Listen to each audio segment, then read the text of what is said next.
Les mots vont manquer une fois de plus, les superlatifs vont manquer, mais il faut le dire, vous êtes des guerriers, votre bravoure est sans égal, votre patriotisme est sans pareil. La façon dont ces gens-là arrivent à s'organiser et à mener ces attaques, et malgré tout, vous arrivez à donner la réponse qu'il faut, nous rend fiers et nous réconforte parce que nous savons que grâce à vous, par votre détermination, par votre courage, le Burkina Faso retrouvera la paix, coûte que coûte, parce que vous avez décidé de mener le combat. Et ce combat, c'est un combat noble, c'est un combat juste, c'est un combat pour permettre à des millions de Burkinabés de vivre en paix dans la quiétude. Vous avez décidé d'être un rempart face à cette barbarie, face à ces fous de la brousse. C'est à se demander quelle substance est-ce qu'ils prennent. C'est à se demander si est-ce qu'ils n'ont pas de cerveau, à se demander est-ce que ce sont des êtres humains en réalité. Parce que quand un être humain a prévenu, d'habitude on dit qu'un homme prévenu en vaut 8. Mais malheureusement, ces personnes-là, tu as l'impression qu'on les prévient, mais ils sont bornés, butés. Je ne sais pas, c'est peut-être de la folie. C'est à se demander, comme je le dis, quel genre de substance est-ce qu'on les donne, est-ce qu'on les injecte. Parce que c'est clair et net. Le président Ibrahim Traoré, le président de la transition au Burkina Faso, a été clair et net.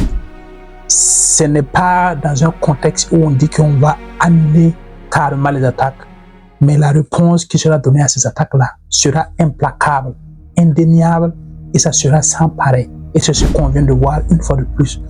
Après le 26 novembre, sur la base de Djibo, apparemment c'est devenu un mot opératoire parce que ça fait exactement 3 mois, si on va compter jour pour jour, que l'attaque de Djibo a eu lieu. Et 3 mois plus tard, ils sont venus avec une autre tactique. Ils sont venus en masse sur Djibo, sur la seule base de Djibo. Cette fois-ci, ils se sont divisés en 5 groupes et avec un matériel et une logistique assez importante. Ils ont essayé une fois de plus, voilà, de tester les dispositifs, de tester du moins les dispositifs de défense de l'État burkinabé, et ils ont goûté, voilà, au feu parce que ça a craché le feu. Toubstabougou, ça n'a pas été simple pour eux et ils ont pris une raclée, une fessée qu'ils n'oublieront pas de sitôt. Et je suis sûr et certain que ça sera toujours pareil, ça sera toujours comme ça tant qu'ils ne vont pas comprendre, parce que ce n'est pas possible. Et il y a des guerriers au Burkina Faso, il y a des patriotes, il y a des vrais hommes. Voilà, c'est des guerriers au sens propre du mot. Voilà, il y a ces militaires, ces VDP, toutes ces FDS, voilà, disons-le comme ça, tous les FDS qui sont prêts à tout pour défendre la patrie, pour défendre le Burkina Faso. Et nous sommes fiers, nous sommes très contents, nous ne pouvons qu'accompagner cela. Et c'est à se poser des questions. Moi, je me demande de fois de temps en temps, j'imagine si ça là, c'était dans une autre époque.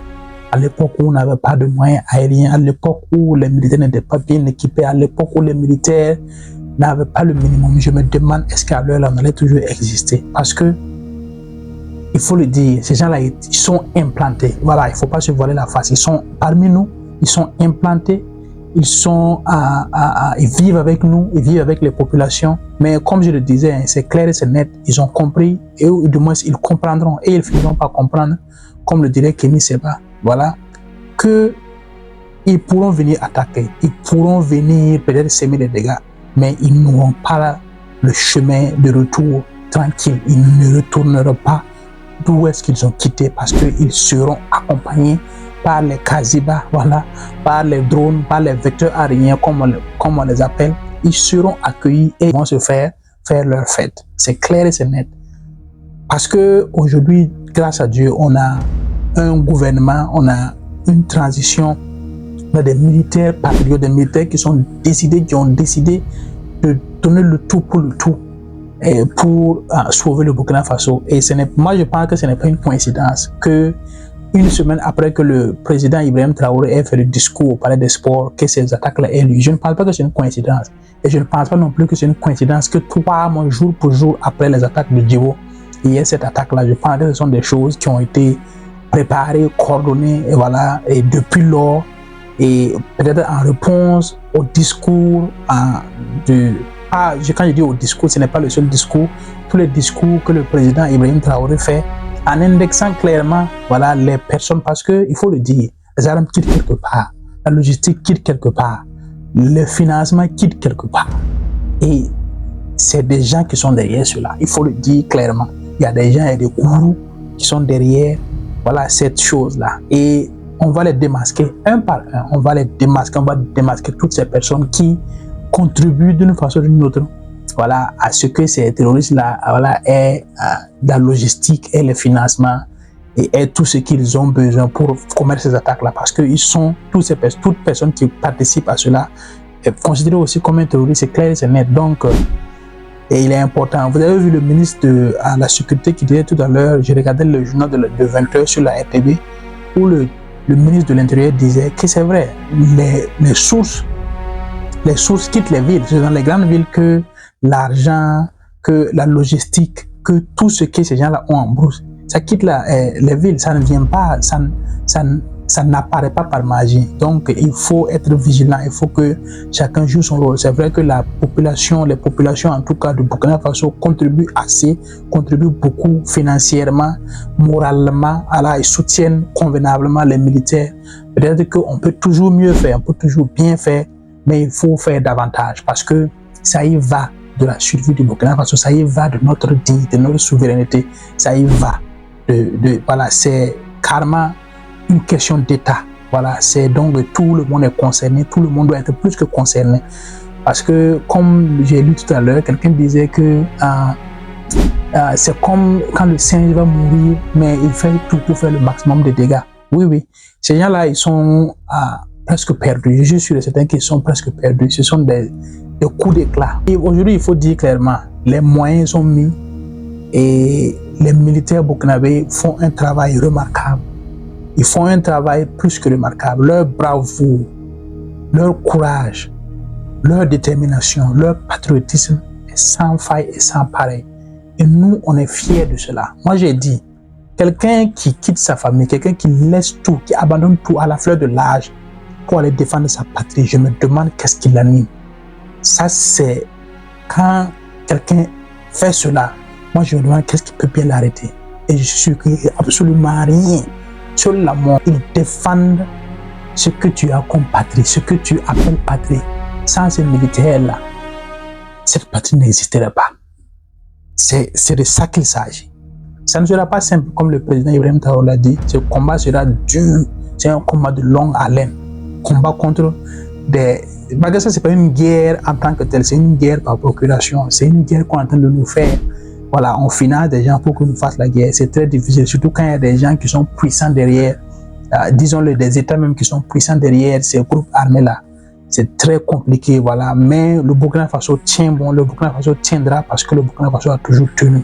Nous sommes un pays de vaillants guerriers, nous sommes le pays de Naba Wobro, nous sommes le pays de Diaba Lompo, nous sommes le pays de l'émir de Leptako, nous sommes le pays de Thomas Sankara, nous sommes le pays du capitaine Ibrahim Traoré aujourd'hui. Et les gens ont décidé de se battre, de maintenir le Burkina Faso debout, de monter le drapeau du pays plus haut que jamais. Ils ont décidé de donner la souveraineté totale au Burkina Faso. Et nous devons soutenir, si nous n'avons pas la force et le courage de rejoindre les rangs de ceux qui ont pris les armes pour défendre le Burkina Faso, nous devons avoir le minimum, c'est de soutenir, d'encourager toutes ces personnes qui sont au front, jour et nuit, femmes comme hommes, jeunes comme moins jeunes, qui sont en train de se battre corps et âme pour donner le Burkina Faso, voilà, la paix. Il est très important. Donc moi, je tenais à saluer ça.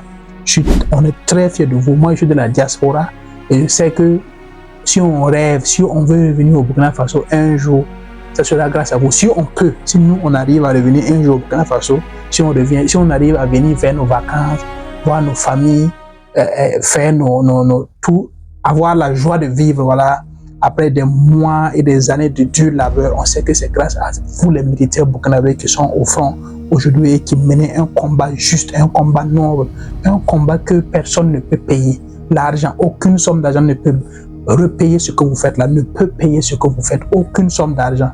Et nous sommes très fiers de vous, nous sommes très contents de vous. Je suis passionné parce que C'est de ça qu'il s'agit. Ça, c'est plus que de la passion. Ce n'est pas de l'émotion, c'est plus que de la passion.